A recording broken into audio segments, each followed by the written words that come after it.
தம் லைன்ஸை பார்த்தோன்னு பயந்துடாதீங்கங்க. அது ஒன்றும் இல்லைங்க. படித்ததில் பிடிச்ச லைனு. உண்மையாகவே அந்த லைனை அக்செப்ட் பண்ணிக்கலாம். நம்மளை கெட்டவன் சொல்லுங்க, யாருமே நல்லவங்க இல்லைன்றது உண்மை தான். அது மறுக்க முடியாத ஒரு உண்மை. காலையிலே ஃபிஷ்ஷு எடுத்து காலையிலலாம் இல்லைங்க, மத்தியானம் ஆகிடுச்சு. ஏன்னா உடம்பு முடியலை, துணியெல்லாம் ஊற வச்சுட்டு இருந்தேன். இன்றைக்கி தான் வெயில் கொஞ்சம் எட்டி பார்த்துது. அப்படியே நம்ம கிச்சன் எட்டி பார்த்தா ரொம்ப மோசமாகவே இருந்தது. ஃபிஷ்ஷை வாங்கி ஒரு பக்கம் வச்சுட்டு குழந்தை வேறு வந்திருந்தாங்க. குழந்தை வீட்டிலேருந்து வந்திருந்தாங்க. பேசிகிட்டு இருந்தேன். என்னால் சுத்தமாக முடியலை. அப்படியே உட்காந்து சமாளித்தேன். என்னால் என்ன சொல்கிறது, அப்படியே சிரித்து உங்ககிட்ட ஒரு போஸ் கொடுக்கேனே தவிர 2 நாள் ஆச்சு. ரொம்பவே ஹெல்த் இஷ்யூஸு. என்றைக்குமே ஒரு வேலை செய்யாத ஒரு மனுஷனை உட்கார வச்சு வெங்காயம் உரிக்க வச்சது இந்த 5 இயர்ஸ் ஜேர்னியில் இன்றைக்காக தான் இருக்கும்.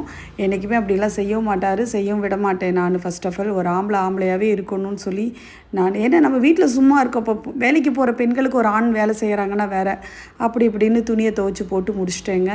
துணியை துவைச்சிட்டு நேராக சமையல் பண்ணலான்னு வந்துட்டேன்.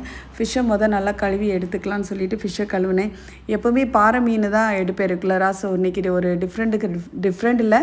ஈரோட்டில் இருக்கையில் நான் யூஸ்வலாக வந்து அங்கே கட்லா ஜிலேபின்னு சொல்லிட்டு 2 வகையான மீன் அங்கே எல்லாருமே அதிகமாக வாங்குவாங்க. அந்த கட்லா ஜிலேபியில் இன்றைக்கி நான் கட்லா வாங்கலான்னு சொல்லிட்டு கட்லா மீன் தான் வாங்கியிருந்தேன். ஸோ ரொம்ப வருஷத்துக்கு அப்புறம் இந்த கட்லா வாங்கியிருக்கேன்.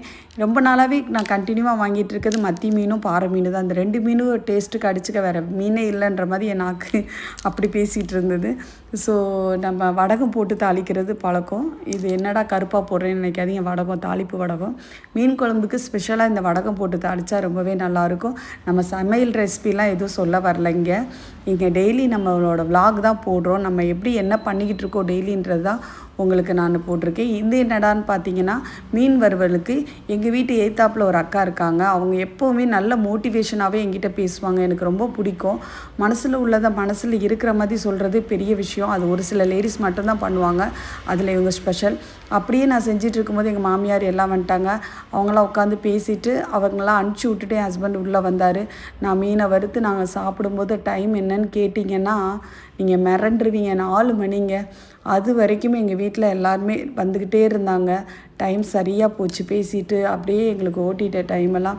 நான் ஃபிஷ் குழம்பு சாப்பிட்டேன். அவருக்கு ரசமும் சிக்கனில் வந்து பார்த்திங்கன்னா கல்லீரல் எடுத்துகிட்டு வந்து கொடுத்துருந்தாரு. ஸ்பெசிஃபிக்காக அவருக்கு அந்த கல்லீரல் சமைச்சேன். அவருக்கு கல்லீரல்லாம் ரொம்ப பிடிக்கும். சூப்பராக இருந்தது அந்த அக்கா சொன்ன டிஷ்ஷு.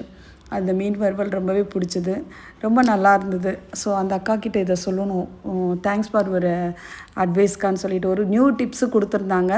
அதை ட்ரை பண்ணேன். அப்படியே ஈவினிங் ஆகிடுச்சு, 5 o'clock மேலே ஆகிடுச்சு. அப்படியே மேக்கப் பண்ணிவிட்டு நம்ம ரீல்ஸுக்கு ரெடி ஆகிட்டோங்க.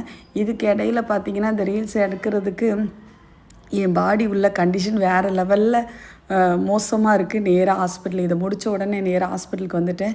என்னால் முடியலை. நானே வந்து அந்த பிள்ளைக்கு என்னடானா, அக்கா அழகாக இருக்கீங்கக்கா, அவங்கள பார்த்தா உடம்பு சரியில்லாத மாதிரி தெரியலக்கா அப்படின்னு சொல்லி கலாச்சிட்டாளுங்க. எனக்கு சிரிப்பு தாங்க முடியல. அப்படியே 2 ஊசியை போட்டுட்டு வந்துட்டேன். வந்தால் இங்கே தண்ணி வந்துடுச்சு. நைட்டு ஒரு 8 o'clock மேலே தண்ணி வந்துடுச்சு. தண்ணியெல்லாம் பிடிச்சி பாத்திரத்தெல்லாம் கழுவி நீட்டாக அடுக்கி வச்சுட்டு சாப்பிட்டதை நான் நைட் சாப்பிட்டு ஷூட் பண்ணலை, சாரி. நைட்டு அதே ஆஸ் யூஷுவல் அதே ரைஸு அதே குழம்பு அப்படின்றதுனால நான் எதுவும் ஷூட் பண்ணல. சாப்பிட்டு முடிச்சுட்டு சரி எல்லாம் கிச்சன்லாம் க்ளீனாக வச்சுட்டு வெளியே ஒரு விசிட் போட்டுட்டு அப்படியே கதவை லாக் பண்ணிவிட்டு படுக்க போகிறதுக்கு முன்னாடி நப்டி அவருக்கு கொடுத்தேன். அவர் சாப்பிடுவார்.